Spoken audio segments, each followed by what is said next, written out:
Hello student, कैसे हैं आप लोग। आई होप आप लोग अच्छे होंगे। तो स्टूडेंट, हम लोग इस वीडियो में क्लास 11th का अकाउंटेंसी का पार्ट थर्ड, जो कि बहुत ही इम्पॉर्टेंट है, उसको हम लोग करेंगे। इससे पहले हम लोग पार्ट 1 और पार्ट 2 को कर लिए थे और बहुत ही इम्पॉर्टेंट टर्म सबको समझे थे और गोल्डन रूल जो था उसको भी हम लोग समझे थे। तो अगर पार्ट 1 और पार्ट 2 आप नहीं देखे हैं तो मेरे चैनल पे जा कर के पार्ट 1 और पार्ट 2 के वीडियो को देख सकते हैं। तो चलिए हम लोग स्टार्ट करते हैं पार्ट 3। ये हम लोग एक्योर्ड इनकम जो है पार्ट 2 में समझ लिए थे। उसके बाद पेटेंट राइट को भी समझे थे। अगर आप लोग को कोई दिक्कत आती है या फिर कभी आई है तो आप मेरे पर्सनल व्हाट्सएप पे पूछ सकते हैं। अब हम लोग देखिए बैंक ओवरड्राफ्ट, ये भी हम लोग कल समझ लिए थे। एक बार फिर से बता देते हैं बैंक ओवरड्राफ्ट क्या होता है।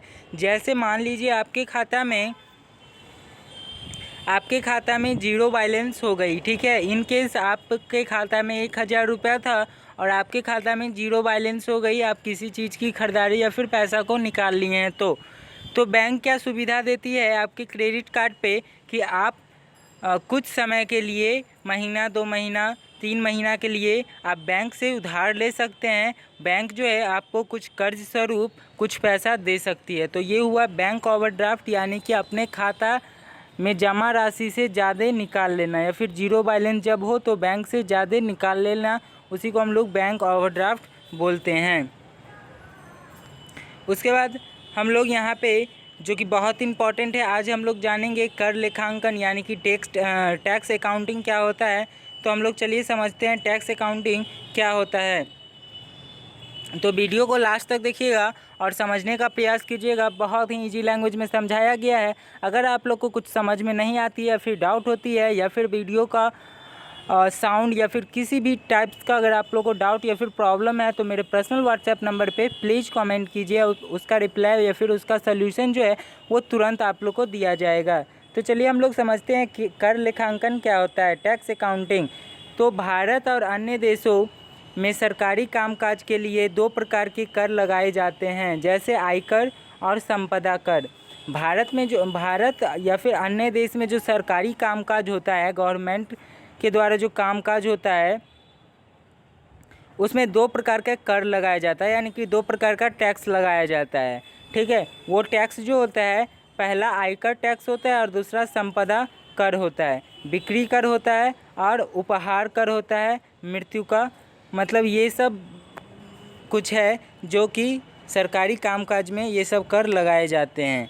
जैसे कि आप अगर गाड़ी खरीदते हैं, अब तो सारा जीएसटी लागू हो गई है सभी टैक्स को, लेकिन पहले जो है सभी टैक्स को लगाया जाता था, ठीक है। सभी टैक्स को लगाया जाता था। अब सभी टैक्स को मिला करके एक ही टैक्स लिया जाता है, जिसको हम लोग जीएसटी यानी कि गुड्स एंड सर्विसेज टैक्स बोलते हैं। उसके बाद हम लोग समझते हैं, उसके बाद है कर व्यवस्थाओं के लिए विशेष प्रकार की लेखांकन पद्धति अपनाई जाती है। कर व्यवस्थाओं के अनुसार रखे गए जाने वाले लेखांकन को कर लेखांकन या फिर टैक्स अकाउंटिंग कहा जाता है। ये टैक्स अकाउंटिंग किसे कहा जाता है, तो कर व्यवस्थाओं के लिए विशेष प्रकार का एक लेखांकन पद्धति अपनाई जाती है। विशेष प्रकार का लेखांकन बनाया जाता है किसी भी कर व्यवस्था को एकदम अच्छे से रखने के लिए, विशेष प्रकार से रखने के लिए, समझने के लिए एक सीरीज में बनाई जाती है, एक प्रोसेस में बनाई जाती है। उसी को हम लोग टैक्स अकाउंटिंग कहते हैं। कर व्यवस्थाओं के अनुसार रखे जाने वाले लेखांकन को कर लेखांकन या फिर टैक्स अकाउंटिंग कहा जाता है। आई होप आप लोगों को टैक्स अकाउंटिंग जो है वो समझ में आया होगा। टैक्स अकाउंटिंग क्या है, तो कर व्यवस्थाओं के लिए विशेष प्रकार की लेखांकन पद्धति, कर व्यवस्था को अच्छे रखने के लिए, मतलब कि टैक्स जो है सबको अच्छे से शो करने के लिए एक विशेष प्रकार का एक जो है सो कॉलम कह सकते हैं, यानी बुक कह सकते हैं या फिर प्रोसेस कह सकते हैं। एक विशेष प्रोसेस किया जाता है, ठीक है। उसी को हम लोग क्या बोलते हैं, टैक्स अकाउंटिंग बोलते हैं। उसके बाद आगे है हम लोग का सामाजिक लेखांकन। अब ये सोशल अकाउंटिंग क्या होता है, इससे पहले हम लोग टैक्स अकाउंटिंग समझे थे। अब ये सोशल अकाउंटिंग यानी कि सामाजिक लेखांकन क्या होता है। तो किसी राष्ट्र की आर्थिक क्रियाओं को उचित ढंग से क्रमबद्ध करना ही सामाजिक लेखांकन या फिर सोशल अकाउंटिंग कहलाता है। किसी राष्ट्र की आर्थिक क्रियाओं, अब ये आर्थिक क्रिया क्या होता है तो हम लोग पहले ही समझ चुके थे, क्लास 11th का जो फर्स्ट वीडियो किए थे उसी में समझ लिए थे कि आर्थिक क्रिया क्या होता है। चलिए हम लोग एक बार फिर से समझा देते हैं आपको। आर्थिक क्रिया वह क्रिया होता है जिससे पैसा कमाया जाता है। एक वैसी क्रिया जिससे पैसा कमाया जाता है, रुपया कमाया जाता है, उसी को हम लोग आर्थिक क्रिया कहते हैं, जिससे अपना जीवन यापन कर सके, पेट भर सके। तो कह रहा है किसी राष्ट्र की आर्थिक क्रिया को उचित ढंग से क्रमबद्ध करना ही सामाजिक लेखांकन कहलाता है। किसी राष्ट्र यानी फिर किसी देश का जो आर्थिक क्रिया होता है उसको उचित ढंग से यानी कि सही ढंग से एक सीरीज में जो है सो उसको सजाना, देश के आर्थिक क्रियाओं को एक अच्छे ढंग से कहीं पे दिखाना, शो करना, उसी को हम लोग सामाजिक लेखांकन या फिर सोशल अकाउंटिंग कहते हैं। ये क्रियाएं जो होते हैं विभिन्न कार्य संबंधी वर्गों में बांटी जाती है। लेखांकन की यह विधि किसी कार्य में निर्धारित अवधि में हुए सामाजिक आर्थिक परिवर्तनों को बृहत रूप में प्रकट करती है। इसे राष्ट्रीय लेखांकन भी कहते हैं। ये जो क्रियाएं होती है अलग अलग वर्गों में बांटी जाती है।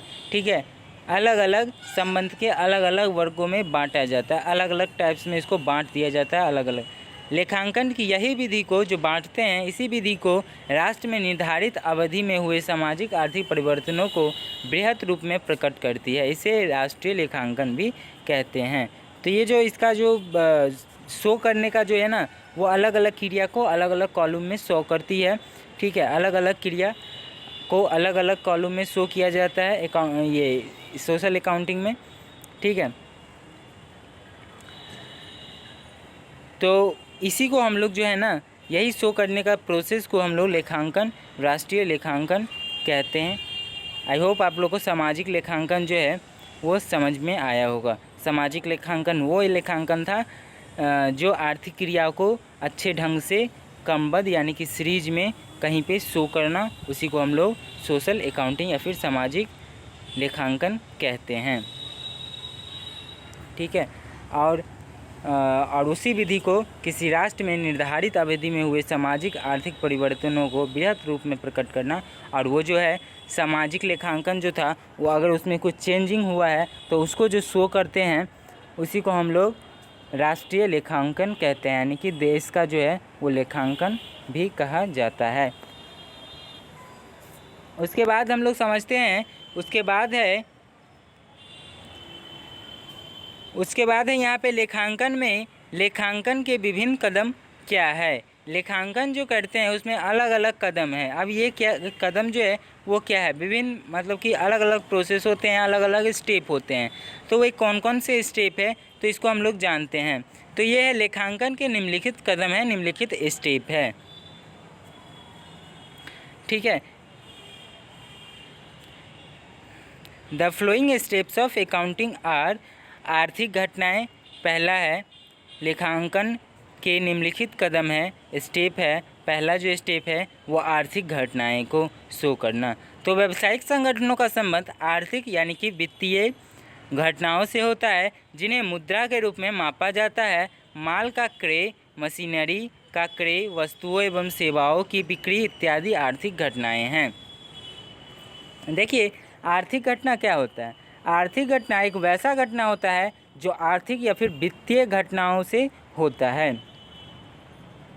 अब ये आर्थिक घटना आपको पता ही है, एक वैसे घटना या फिर वित्तीय घटना एक वैसा घटना होता है जो किससे रिलेटेड होता है, किससे संबंधित होता है, पैसा से। ठीक है, जिन्हें मुद्रा के रूप में मापा जाता है। अब पैसा का से संबंध होगा तो पैसे के रूप में मापा जाएगा। माल का क्रय करना, ठीक है, मशीनरी का क्रय करना, क्रय मतलब खरीदना। ठीक है, अगर आपका किसी चीज़ का दुकान है, जैसे कि अब हार्डवेयर का दुकान है तो आप हार्डवेयर का सामान खरीदेंगे तो वो आपके लिए माल हो जाएगा। किसी का कपड़ा का दुकान है तो कपड़ा खरीदेगा तो वो कपड़ा का माल कपड़ा जो हो जाएगा उसके लिए वो माल हो जाएगा। तो माल का क्रय करना किसी दुकानदार के लिए, मशीनरी का कोई मशीन को ख़रीदना, कोई चीज़ को ख़रीदना, कोई सेवा की बिक्री करना। जैसे कोई डॉक्टर है तो अपना सर्विस देता है वो इलाज करके, तो वो सेवा को बेच रहा है अपनी सेवा को।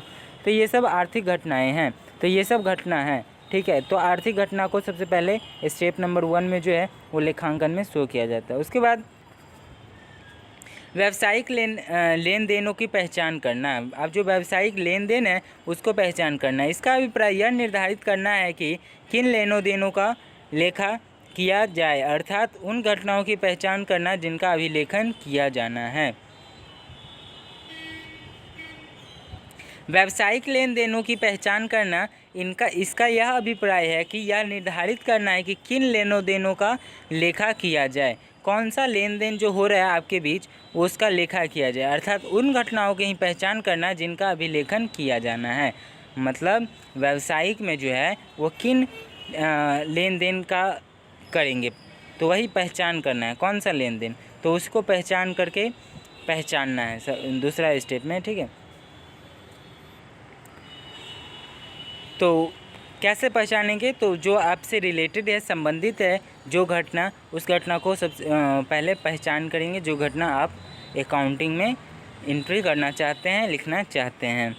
लेन देन का मापन, लेन देनों का मापन। लेखा पुस्तकों में उन्हीं लेन देनों का अभिलेखन किया जाता है, मतलब एंट्री किया जाता है जिनका मूल्यांकन मुद्रा के रूप में संभव हो। देखिए लेखा पुस्तक जो होता है, लेखा बही जो होता है, अकाउंटिंग बुक, उसमें हम लोग उन्हीं लेन देन को एंट्री करेंगे यानी कि लिखेंगे जिनका जो है मूल्यांकन मुद्रा के रूप में यानी कि पैसा से रिलेटेड है। वो ये नहीं कि हम जूता खरीदें तो जूता खरीदें ऐसा लिख दें, नहीं, ऐसा नहीं। उसमें मुद्रा लिखेंगे कि जूता का जो प्राइस है वो इतना है, ये इतना है, ठीक है।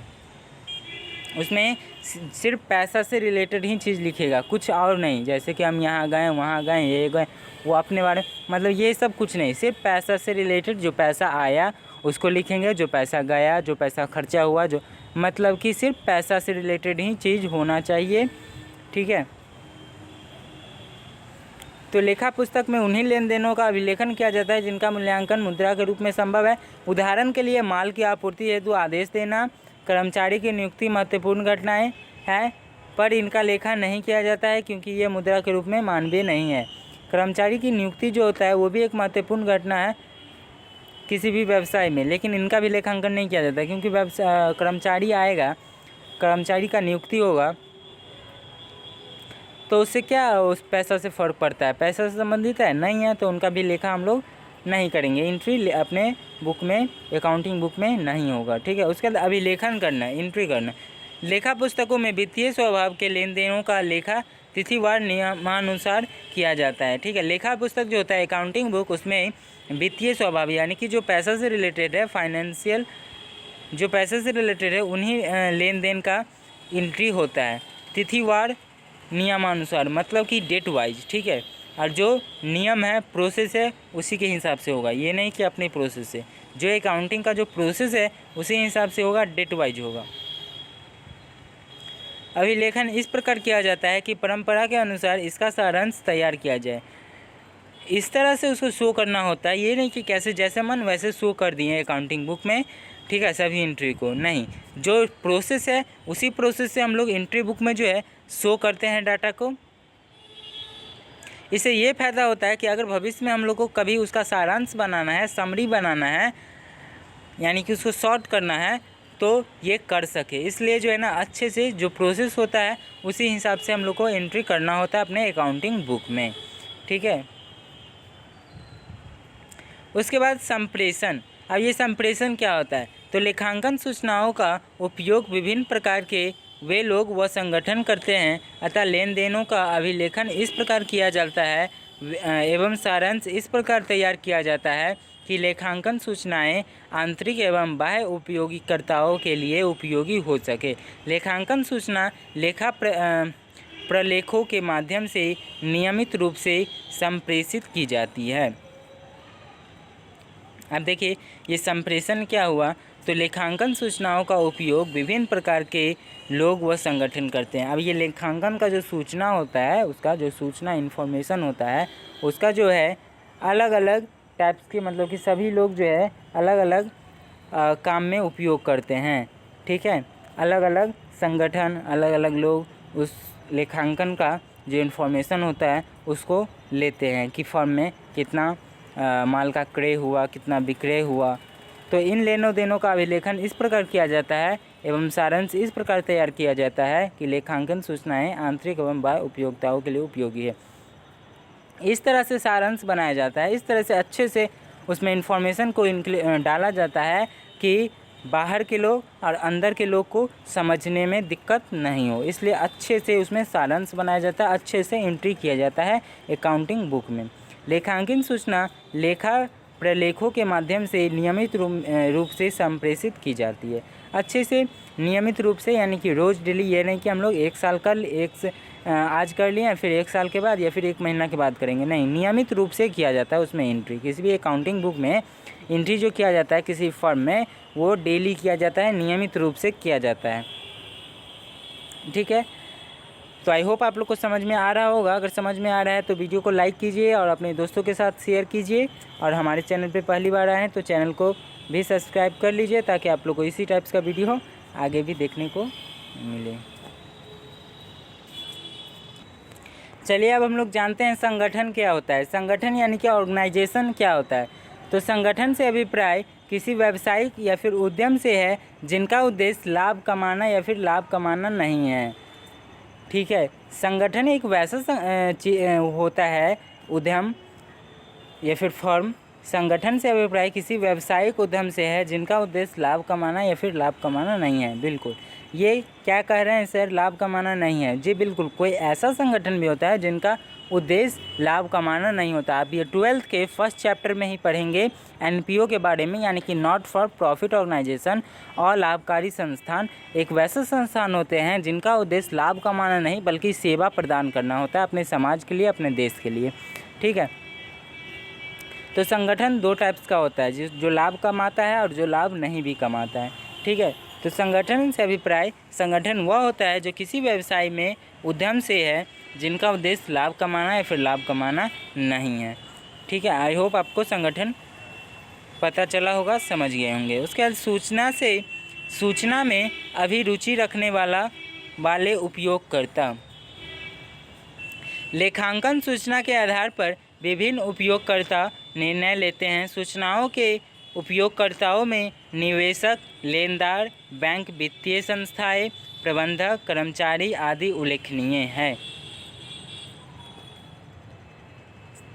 सूचना में अभिरुचि रखने वाले उपयोगकर्ता, जो सूचना में जो अकाउंटिंग बुक में जो भी इंफॉर्मेशन, जो भी सूचना को देते हैं, उसमें जो है कौन कौन रुचि रखते हैं। तो ये रुचि जो है निवेशक रखते हैं, लेनदार रखते हैं, बैंक, वित्तीय संस्थाएं, प्रबंधक, कर्मचारी, ये सब जो है वो रुचि रखते हैं इन्फॉर्मेशन को देखने के लिए। ठीक है, चलिए हम लोग आगे बढ़ते हैं और आगे समझते हैं। आगे है लेखांकन की विशेषताएं क्या है। हाँ, ये भी बहुत ही इम्पोर्टेंट है, आपको ये भी जानना जरूरी है कि लेखांकन की जो विशेषता है वो क्या है। तो लेखांकन की निम्नलिखित विशेषता है। लेखांकन की जो विशेषता है वो निम्नलिखित है, किस प्रकार है हम लोग जान लेते हैं यहाँ पे। लेखांकन व्यावसायिक सौदों के लिखने और वर्गीकृत करने की कला है। लेखांकन जो है एक कला है, किस प्रकार कला है, व्यावसायिक सौदों, जो हमारे व्यवसाय में जो सौदा हो रहा है, यानी कि लेन देन का सौदा जो हो रहा है, उसको लिखता है और वर्गीकृत करता है, यानी कि कितना क्रय हुआ, कितना विक्रय हुआ, ये सब को वर्गीकृत करके लिखता है। ये एक प्रोसेस है जो कि लेखांकन, किसी भी व्यवसाय के लिए लेखांकन जरूरी है। तो लेखांकन किसी व्यवसाय में सौदे को लिखने और वर्गीकृत करने की कला है। तो आप लोग याद कर लेंगे लेखांकन क्या है। विश्लेषण एवं निर्वाचन की सूचना उन व्यक्तियों को संप्रेषित की जाती है जिन्हें इनके आधार पर निष्कर्ष या परिणाम निकालने हैं या निर्णय लेने हैं। देखिए, आधार पर निष्कर्ष या परिणाम निकालने हैं या निर्णय लेने हैं। देखिए, कितना एंट्री हुआ टोटल उसका विश्लेषण करना है। ठीक है, विश्लेषण एवं निर्वाचन की सूचना उन व्यक्तियों को संप्रेषित की करना है। विश्लेषण और निर्वाचन का जो सूचना है वो उन व्यक्तियों को दिया जाता है जिनके आधार पर निष्कर्ष या परिणाम निकालने हैं या निर्णय लेने हैं, यानी कि मालिक। देखिए, हमारे फर्म में यानी हमारे उद्योग में, व्यवसाय में कितना क्रय हुआ, कितना विक्रय हुआ, इसका एक समरी तैयार किया जाता है और इनको ये जो समरी है वो व्यवसाय के मालिक को सौंपा जाता है और मालिक इससे निर्णय लेते हैं कि हमें बिजनेस में क्या क्या करनी चाहिए जिससे हमारा बिजनेस में ज़्यादा प्रॉफिट हो। तो इसलिए सारांश तैयार करना, यह सारांश लिखने, विश्लेषण और निर्वाचन करने की कला है। यह जो है सारांश और विश्लेषण, ये भी एक कला है, सभी नहीं कर सकता है। ये सौदे मुद्रा में व्यक्त किए जाते हैं, सौदा जो होता है वो मुद्रा में व्यक्त किया जाता है। ये नहीं कि हम जो पैसा से रिलेटेड नहीं है उसको हम लोग लिख दिए। ये जो सौदा होगा यानी कि क्रय विक्रय का जो सौदा होगा उसको मुद्रा में ही लिखेंगे। या लेन देन पूर्ण या आंशिक रूप में वित्तीय प्रकृति के होते हैं। ये लेन देन जो होते हैं पूर्ण या फिर आंशिक रूप में वित्तीय प्रकृति के होते हैं, यानी कि ये भी कहीं ना कहीं पैसा से रिलेटेड होता है। लेन देन जो होता है वो पैसा से रिलेटेड ही होता है। उसके बाद लेखांकन के कार्य क्या है। अब ये लेखांकन के जो है वो कुछ कार्य है, तो अब ये लेखांकन के कार्य क्या है, तो ये कार्य जो है बहुत ही इम्पोर्टेंट है, तो आप लोग इसको भी समझ लीजिए अच्छे से। लेखांकन का जो कार्य है वो क्या है, तो लेखांकन के 6 कार्य निम्नलिखित है। ये 6 कार्य जो है लेखांकन के वो निम्नलिखित है। अब ये कार्य जो है किस प्रकार इम्पोर्टेंट है, किस प्रकार है, इसको हम लोग कल जो है वो नेक्स्ट वीडियो में जानेंगे। कल का वीडियो बहुत ही इम्पोर्टेंट होगा। कल वीडियो में हम लोग जानेंगे लेखांकन का जो कार्य है वो 6 कार्य है और वो कौन कौन कार्य है, और इसको हम लोग अच्छे से एक्सप्लेनेशन के साथ जानेंगे। ठीक है, तो वीडियो कल वाला जो है बहुत इम्पोर्टेंट है, तो कल वाला भी वीडियो ज़रूर देखिएगा, नेक्स्ट वीडियो जो इसका आएगा। ठीक है, तो अभी वीडियो में हम लोग इतना ही रहने देते हैं। ठीक है, और नेक्स्ट वीडियो में हम लोग इसके बारे में पढ़ेंगे। तो आई होप आप लोगों को समझ में आया होगा। अगर नहीं समझ में आया, फिर कोई भी डाउट है तो आप मेरे पर्सनल व्हाट्सएप पे पूछ सकते हैं, या फिर ग्रुप या फिर कमेंट में पूछ सकते हैं। आप लोग को रिप्लाई या फिर सॉल्यूशन तुरंत मिलेगा। तो अगर वीडियो अच्छा लगा, समझ में आया, तो प्लीज़ वीडियो को लाइक कीजिए। और हमारे चैनल पे पहली बार आए हैं, अगर चैनल को सब्सक्राइब नहीं किए हैं तो चैनल को सब्सक्राइब कर लीजिए रेड बटन को दबा करके, ताकि आप लोग को सभी वीडियो अच्छे से मिल सके। तो आई होप आप लोग को अच्छा लगा होगा और आप लोग वीडियो को लाइक करेंगे और सब्सक्राइब करेंगे। तो चलिए अभी के लिए इतना ही, फिर मिलते हैं हम लोग नेक्स्ट वीडियो में। तब तक के लिए बाय।